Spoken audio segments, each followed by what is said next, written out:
right lane to keep right on.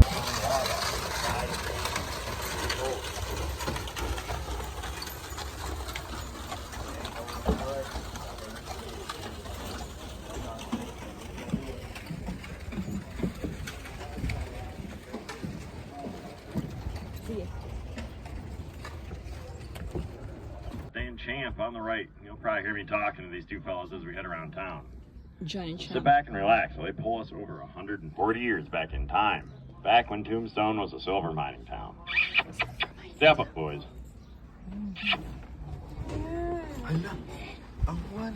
Tombstone, it became a city in the Arizona Territory back in 1879.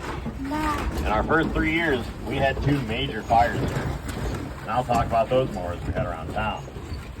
Coming up on the left, you'll see the Crystal Palace Saloon. That was the Golden Eagle Brewery built here in 1879. It burned to the ground in our second fire here, and they rebuilt it in just 28 days.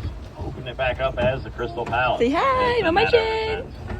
The entire time the Earps were in town, that was the Golden Eagle Brewery. They never even got to see the Crystal Palace Saloon built like they showed in the movie Tombstone.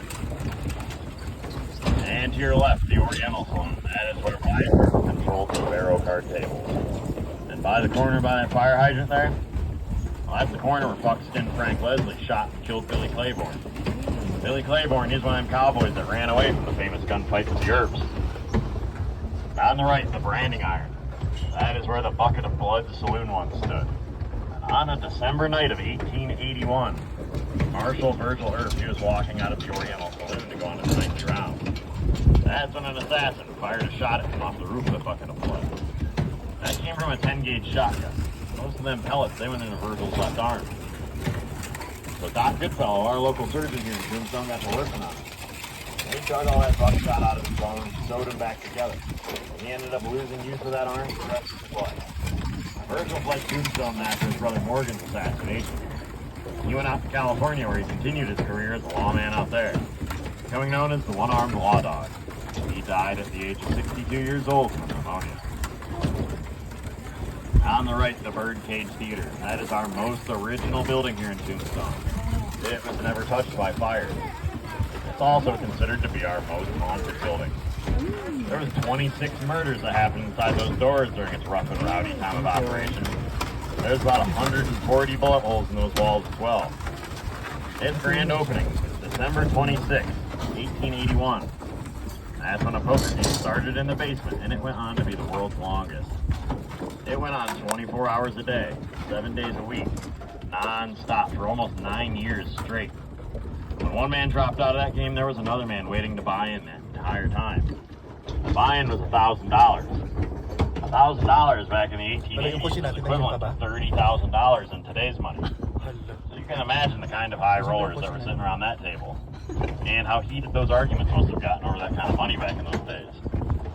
Everything in the Birdcage Theater is an original artifact of Tombstone. All the way from the books down to the horse-drawn hearse called the Black Mariah. That's trimmed in 24-karat gold and sterling silver. One of 8 hearses just like it, made in Rochester, New York. Part of the only one that's left in existence. It's been valued at about $2 million in today's money. It's also said to have hauled all the bodies to the cemetery with 6 people during its time of operation. And back around the corner in 1880 is the site where our first town marshal, Fred White, was shot and killed. Early Bill Brocious, he was leaving a meeting and then complicated. He was having a pretty good time firing his pistols off. Marshal Fred, he came out with his arm. When he did, Early Bill fumbled one of them pistols and shot him. That shot went into Marshal Fred's groin. He died 3 days later of an agonizing death. Before he died, he was able to testify that Curly Bill was so inebriated, he accidentally fired that shot. That's the reason he never got charged with murder. And coming up on the right, you're going to see the casino and the house. That is where the Arcade Saloon once stood. And the site of our first town fire in 1881. There were 2 bartenders in there checking off barrels of whiskey. One of them lit a cigar on fire so he could see down inside that barrel. That flame ignited those 140 proof fumes. That burned 66 buildings to the ground that day. Way off to the right, that white sign back behind the Crystal Palace that says Tombstone Epitaph. That's Arizona's longest running newspaper that is still in print today. It was started by our first elected mayor, John Plum. John Plum was an Indian affairs agent here in the Arizona Territory, and a very successful one. This became the only man that was ever able to capture that renegade Apache named Geronimo. Familiar. And coming up on the right side of the coast, we're going to be passing the Red Buffalo Trading Company. That was Campbell and Hatchett's billiards hall built in 1880. And on March 18th, 1882, right on our right-hand side, that is the location where Morgan Earp got shot and killed through the back door by an outlaw named Frank Stillwell. That's why he was playing a game of billiards with his brother. Wyatt Earp ended up tracking Frank Stillwell down to the Tucson Railroad Depot. He got revenge for his brother, putting about 12 rounds into that man. Off to the right, through this open lot. Way back there, you'll see Shepherd's Hall. That's the largest freestanding adobe structure in the American Southwest today. That's also a location where Wyatt Earp first met Joseph. Off to the right, this corner here in front of Arlene, October 26, 1881. Right on your right, that's the corner where Earp met up with Doc Holliday. They handed him that double-barrel shotgun. They took a right here down to Fremont Street and hung a left and made their walk down to that famous gunfight we all know. I'll talk about that more here in just a moment. On the right, the old-time photos and the wine tasting room. That was the Can Chinese restaurant here in the 1880s. It was owned and operated by a fellow named Kwong Ki. He made some of the finest Chinese cuisine that you could get anywhere in the American Southwest back then. He was a humanitarian as well. He did a lot of good for the people of Tombstone. Kala nyo, no? So loved, he died on a trip down to Bisbee as an old timer. People of Tombstone brought his body back up here. They buried him in Boothill Cemetery. That way he could be at home. On the right, OK Corral. Now, that is not where the gunfight took place. That was almost completely made up by Hollywood. That's how some of them rumors got started. I'm about to point out its actual location. Off to your right, you'll see our city park. All the way in the back, there's a block wall with a pole in the middle of it. Just on the other side of the wall from that pole, there was a vacant lot next to C.S. Blythe's photography studio in 1881. That is where the gunfight took place. There and out on Fremont Street itself. The newspapers back then, they called it a gunfight on Fremont Street. Ganda po That was dito. October 26th, 1881, about 2:30 in the afternoon. There was 30 seconds of gunfire.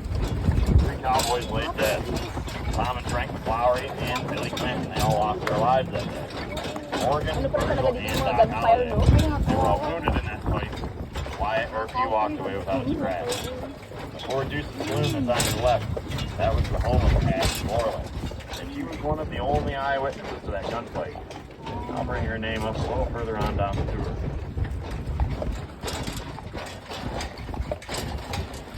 And on the left again in that red house there, that's the home of China Mary. Welcome to Chinatown, folks. Each side of the coast, the next 2 blocks. There was over 300 registered Chinese people here in this neighborhood. If you were Chinese and lived in Tombstone back in those days, you had to give China Mary a portion of your weekly pay just to get a job here. Now, that was supposed to help protect you against the outlaws and cowboys in town. So she was a pretty powerful woman, and she controlled the opium trade in Tombstone as well.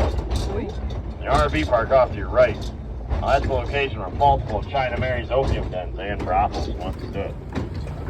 She died a very wealthy woman. Buried up there in the cemetery, right alongside of the good friend. As we roll through this intersection, look out the right side of the coast. 17 miles out there, those are the Dragoon Mountains. Oh. They're named after our 3rd Cavalry that was stationed at Fort Tuca during the Apache Wars there. The Apache Wars they began in part of Arizona around 1862. That's when Cochise, the band of Chiricahua Apache, made their stronghold up there. That's still called the stronghold today. And in 1862, over the next 10 yan years, pala yun. Okay. they managed to ambush and kill over 100 U.S. cavalrymen up those mountains, never losing a single warrior in battle during that time. They could stand on those high peaks and look to the west towards Fort Tuca, and they could see the spots of cavalry riding. They had plenty of time to plan their attack. Cochise decided to pick up camp and move operations out to the Chiricahua Mountains, continue fighting out there. That is where he got sick and died. When that happened, warriors brought his body back to the beloved stronghold in the Dragoon Mountains. They lowered him into a grave with his favorite war horse, cache of U.S. Army rifles, and some silver and gold. That way he'd be sure to win all the battles he had to fight in the afterlife. I was in a grave they said no white man would ever be able to find. Nobody ever has to this day. That's when Geronimo picked up operations from there on out. And he was known to be much more violent when he fought in battle. And off to the right, that brown. May horseshoe talaga siya. Dagko pa naman kasi laglubot.